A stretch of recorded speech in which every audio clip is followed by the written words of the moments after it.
Assalamualaikum warahmatullahi wabarakatuh. Pada pertemuan ke-6 kali ini kita akan membahas pengertian tentang bimbingan dan konseling. Sebelum kita membahas tentang bimbingan dan konseling, kita perlu mengetahui bahwasanya sekolah itu tidak hanya berfungsi untuk memberikan pengetahuan saja dalam kegiatan pembelajaran di kelas, namun dapat mengembangkan keseluruhan kepribadian dari anak itu.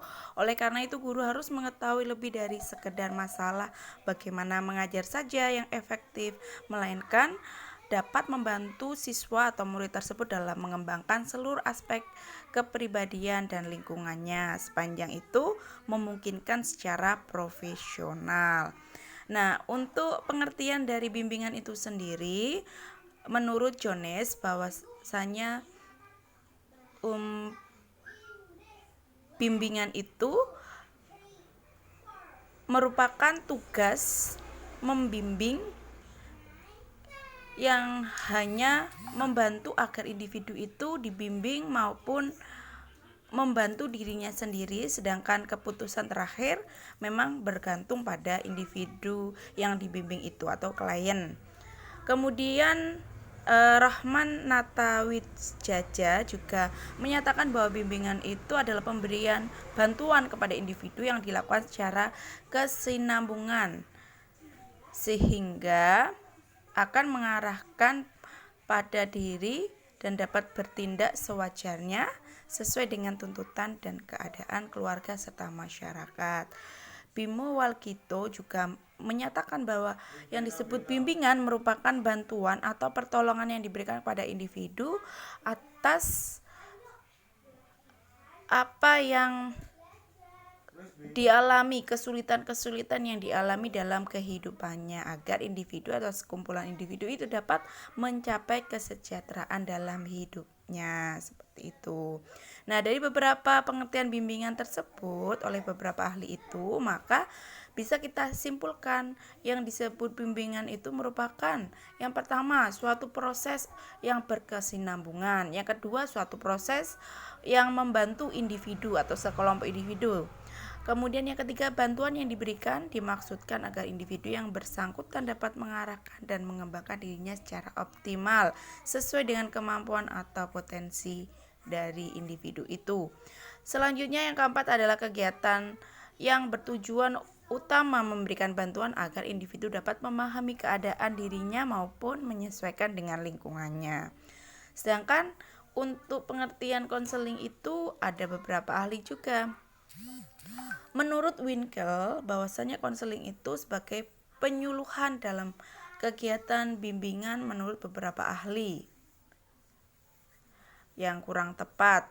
Pelayanan konseling menurut keahlian khusus sehingga tidak sesuai orang yang dapat memberikan bimbingan maupun memberikan jenis layanan konselingnya.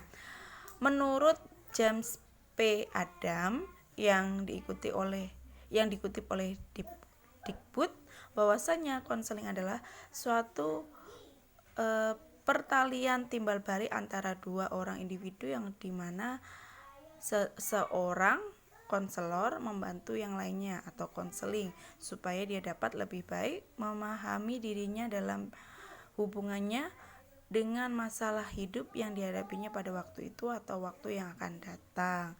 Bino Walkito juga menyatakan bahwasanya konseling itu bantuan yang diberikan pada individu dalam memecahkan masalah hidupnya dengan wawancara, dengan cara yang sesuai dengan keadaan individu yang dihadapi untuk mencapai kesejahteraan dalam hidupnya.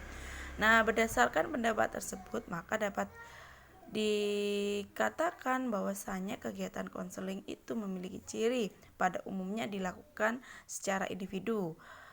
Kalau tadi bimbingan bisa individu ataupun kelompok. Pada umumnya dilakukan dalam suatu perjumpaan tatap muka. Untuk melaksanakan konseling dibutuhkan seorang ahli, ya, kalau konselor seperti itu, psikolog biasanya atau psikiater. Kalau tadi bimbingan guru pun bisa kayak gitu. Untuk melaksanakan tujuan dari konseling tersebut, pembicaraan dalam proses konseling itu harus diarahkan untuk memecahkan masalahnya dengan kemampuannya sendiri. Selanjutnya, individu yang menerima layanan atau klien itu akhirnya mampu memecahkan masalahnya dengan kemampuan dirinya sendiri. Jadi diarahkan oleh konselornya. Kegiatan bimbingan dan konseling ini berbeda dengan kegiatan di saat kita mengajar. Nah, perbedaannya ini didasarkan pada apa? Yang pertama, tujuan yang ingin dicapai. Ya. Pada kegiatan mengajar sudah pasti tujuannya untuk menyampaikan pengetahuan seperti itu. Ya, yang mana seluruh siswa dalam satu kelas atau satu tingkat ini paham. Nah, sedangkan untuk bimbingan atau konseling dia fokus pada permasalahan-permasalahan individu atau bahkan kelompok. Kalau yang konseling hanya individu saja. Untuk perbincangan dalam kegiatan mengajar ini lebih banyak diarahkan pada pemberian informasi atau pembuktian dalam suatu masalah. Sedangkan pembicaraan dalam konseling lebih ditujukan untuk memecahkan masalah yang dihadapi oleh klien. Seperti itu. Jadi kalau mengajar itu lebih klasikal, menyeluruh seperti itu. Kalau konseling hanya pada satu klien, permasalahan pada satu klien. Dalam kegiatan mengajar, para siswa itu belum tentu mempunyai masalah yang berkaitan dengan materi yang diajarkan. Sedangkan dalam kegiatan konseling atau bimbingan, pada umumnya klien telah atau sedang menghadapi masalah. Kalau mengajar, belum tentu semua kesulitan dalam penyampaian materi yang diberikan oleh guru. Tetapi kalau pada konseling dan bimbingan itu, setiap klien itu memiliki permasalahan, sudah membawa suatu permasalahan. Untuk melakukan bimbingan atau konseling, bagi konselor dituntut suatu keterampilan khusus dan berbeda dengan tuntutan bagi seorang guru dalam mengajar. Baiklah, untuk pada pertemuan kali ini saya sudahi. Terima kasih. Wassalamualaikum warahmatullahi wabarakatuh.